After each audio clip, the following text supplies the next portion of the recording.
이에 예수께서 제자들에게 이르시되 누구든지 나를 따라오려거든 자기를 부인하고 자기 십자가를 지고 나를 따를 것이니라. 누구든지 제 목숨을 구원하고자 하면 잃을 것이요 누구든지 나를 위하여 제 목숨을 잃으면 찾으리라. 사람이 만일 온 천하를 얻고도 제 목숨을 잃으면 무엇이 유익하리요? 사람이 무엇을 주고 제 목숨과 바꾸겠느냐? 아멘. 기독교의 핵심 가치가 뭐라고 생각하십니까? 라고 질문을 해요. 그럼 대부분의 사람들이 10명 중에 9명, 어떤 데는 10명 다 당황을 해요. 몰라요. 왜요? 핵심 가치라는 말에 대해서 생각해보지 않았기 때문에 그래요. 기독교적 가치가 어디에 있는가라고 생각하지 않고 그냥 교회를 막연하게 다녔기 때문에 그래요. 그런데 오늘 본문 말씀에 그 기독교적인 핵심 가치가 담겨 있어요. 뭐가 있어요? 예수님께 하신 말씀, 나를 따라오는 것. 그러니까 예수를 믿는다는 것은 예수님을 따라 사는 것이라고 하는 것이, 이것이 기독교의 핵심 가치라고 예수님께서 말씀하시고 있는 거예요. 뭐라고 대답하셨어요? 예수 믿어서 구원받아 천국에 가기 위해서 예수 믿습니다. 우리가 교리문답할 때 우리가 그렇게 배웠어요. 맞아요. 틀린 말이 아니에요. 근데 예수 믿고 구원받고 천국에 가는 것은 우리의 궁극적인 지향점이고 그 과정이 생략돼서는 안 된다는 얘기예요. 구원받고 천국에 가기 위해서는 어떤 과정과 절차가 필요한데 그 과정과 절차를 우리는 생략하고서도 예수 믿기만 하면 그것을 얻을 수 있다라고 하는 자기 신념에 도달하게 됩니다. 그렇기 때문에 그 중요한 절차와 과정을 이해하지 못하고 그냥 열심히 나는 예수님 믿기 때문에 나는 천국에 갈 수 있다라고 하는 자기 신념에 빠지게 되는 거예요. 근데 예수님이 분명히 말씀하고 있어요. 오늘 본 말씀에 나를 따라오는 것, 나를 따라서 살지 못하면 구원에 이르지도 못하고 천국에 가지도 못한다는 거예요. 그러니까 따른다라고 하는 것은 뭐냐면 심리적인 고백과 신념이 아니고 예수님을 따라 행동하는 것이란 얘기예요. 예수님이 어떻게 살으셨는지, 예수님 무슨 행동을 하셨는지, 일할 때 예수님께서 어떻게 행하셨는지 그 모습을 보면서 나도 적어도 그런 모습대로 살아가려고 노력하는 삶, 이 삶이 예수 따름이라고 하는 거예요.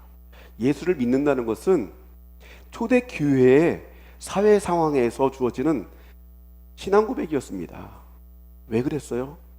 예수님이 오셨을 당시에 그 유대인과 팔레스타인 땅에서 로마 지배를 받고 있었던 그 팔레스타인 땅에서 또는 로마 정부들은 예수님을 메시아로 인정하지 않았어요. 그리스도라는 말이 메시아란 뜻이에요. 자기 백성을 죄에서 구원할 자, 그것이 바로 메시아란 뜻을 가지고 있는 것이 그리스도인데 사람들이 예수님을 그리스도로 인정을 하지 않았어요.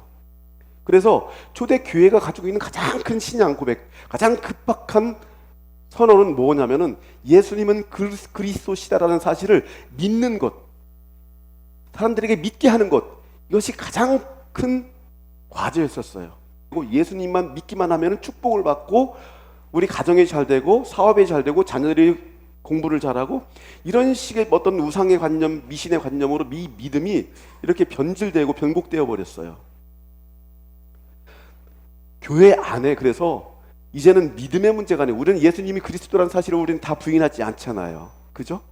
그래서 예수님이 그리스도라는 사실을 부인하지 않는, 그래서 예수님이 메시아라는 사실을, 하나님의 아들이라는 사실을 믿고 고백하는 공동체 안에서는 더 이상 우리는 예수님 믿음이라는 것을 강조할 필요가 없어요. 무엇을 강조해야 됩니까? 그러면 예수님을 따라 사는 것을 강조해야 돼요. 그래서 교회 안에서는 믿음이 강조되는 것이 아니고 뭐 강조해야 돼요? 예수님 따름이 강조해야 된다는 얘기예요. 여러분, 순교라고 하는 것이 뭡니까? 외국에 선교 나가가지고 복음을 전파하다가 목숨을 잃는 것이, 그것이 전부 순교의 전부가 아닙니다. 내 마음이 아프고 상하고 괴로워요.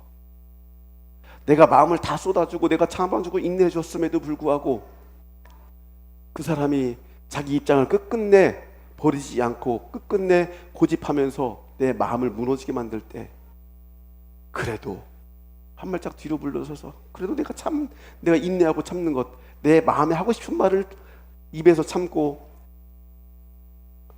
화가 나지만 화를 참고 하는 그 마음, 그 순간순간 모든 순간들이 그것이 바로 순교의 순간이라고 하는 거예요. 우리는 그래서 늘 십자가의 삶을 살아가고 순교자의 삶을 살아가는 것이 우리의 신앙의 모습이라고 하는 겁니다. 그래서 예수님께서 그렇게 해요. 그렇게 말씀하십니다. 나를 따르는 것이 무엇이냐? 그냥 따라오는 것이 아니고 자기를 버리라고 말씀하셔요. 그래서 오늘 본문 말씀을 유진 피터슨의 메시지 성경에서 보니까 이렇게 현대어로 번역을 했어요. 누구든지 나와 함께 가려면 내가 가는 길을 따라야 한다. 결정은 내가 한다. 너희가 하는 것이 아니다. 고난을 피해 달아나지 말고 오히려 고난을 끌어안아라. 나를 따라오너라. 그러면 내가 방법을 일러주겠다. 자기 스스로를 세우려는 노력에는 아무 희망이 없다. 자기를 희생하는 것이야말로 너희 자신 곧 너희의 참된 자아를 찾는 길이며 나의 길이다. 원하는 것을 다 얻고도 참된 자기 자신을 잃으면 무슨 유익이 있겠느냐? 너희 목숨을 무엇과 바꾸겠느냐? 여기에서 파란색으로 밑줄 그은 글을 보게 되면 내가 가는 길, 나를 따라오느라, 그리고 나의 길. 길이라는 말이 두 번 나와요. 우리 길이의 교회라는 이름을 붙일 때 제가 바로 이거를 염두에 뒀던 거예요. 여러 가지 의미가 있었지만 그 중에 하나가 바로 이 길이에요. 예수님을 따르는 길. 예수 믿고 축복받아서 뭔가 내 가정이 잘 되고 부흥하고 사업이 잘 돼서 부자가 되는 그것이 아니고, 내 상황이 어떠하다 할지라도 내가 예수님 길을 따라감으로 말미암아 예수님께서 주시는 내 자아 가운데 임재하시는 그 예수님의 은혜를 내가 경험함으로써 참된 내 자아가 풍요로워지는 거예요. 내 존재가 풍요로워지는 거예요. 그 풍요로운 내 존재의 아름다움을 내가 만끽할 수 있을 때 그것이 내 삶의 기쁨과 소망으로 나타난다는 얘기입니다. 형식적이고 관습화된 그런 의례화된 종교적 행위, 의례화된 신앙 행위 틀렸다, 이겁니다. 그래서 우리는 성숙한 신앙의 단계에 오르게 됨으로 말미암아 하나님을 진정으로 만나게 되면 우리는 어떤 조건 안에서도 우리는 행복해질 수 있다는 거예요. 우리가 어떤 사람이 나에게 상처 주는 일을 한다 할지라도 우리는 그것을 받아들일 수 있는 성숙한 단계. 그래서 바울은 그 단계를 뭐라고 했습니까? 믿음의 단계를 그래서 그리스도의 분량이라고 이렇게 얘기를 합니다.